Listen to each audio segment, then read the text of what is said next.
এপ্রিলের প্রথম সপ্তাহের মধ্যে আসতে পারে হামের টিকা। এরপরই জোরদার হবে টিকা কর্মসূচি। এরই মধ্যে ইউনিসেফকে টাকা পাঠিয়েছে সরকার। এসব তথ্য জানিয়েছেন স্বাস্থ্যমন্ত্রী সর্দার সাখাওয়াত হোসেন। এদিকে হামের পাশাপাশি যক্ষ্মা, পোলিও, ডিপথেরিয়া সহ আরও কিছু রোগের টিকারও সংকট চলছে। এগুলো কিনতে ৬০৪ কোটি টাকা বরাদ্দ দিয়েছে সরকার।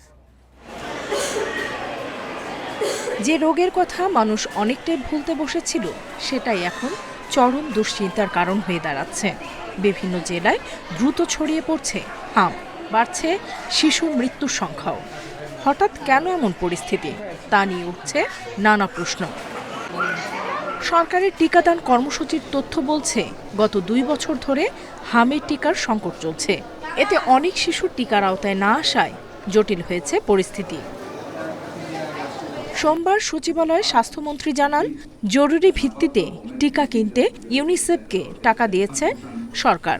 চলতি কিংবা আগামী সপ্তাহের মধ্যেই মিলবে টিকা। এছাড়া চিকিৎসা ব্যবস্থাও জোরদার করা হয়েছে। আমরা আমাদের ডিএনসিসি, যেটা কোভিড ফাইটিংয়ের জন্য করা হয়েছিল, বিগ স্পেসেস, সেটা আমরা চালু করে দিয়েছি। শিশু হাসপাতালে আমরা বেবিদের মিজেলস রোগীদের জন্য আমরা ওয়ার্ডের ব্যবস্থা করেছি, আইসোলেটেড ভেন্টিলেটরের ব্যবস্থা করা হয়েছে।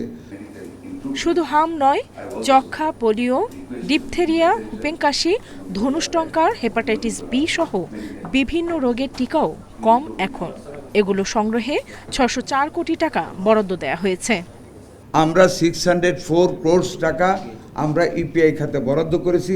আমরা যত প্রম্পটলি পারি ইনশাল্লাহ আমরা টিকা আনবো। হামের রোগীদের প্রয়োজনীয় চিকিৎসা নিতে সব হাসপাতালকে নির্দেশ দেওয়া হয়েছে বলেও জানান মন্ত্রী। নুরসেলিনা শিউলি, ইন্ডিপেন্ডেন্ট নিউজ, ঢাকা।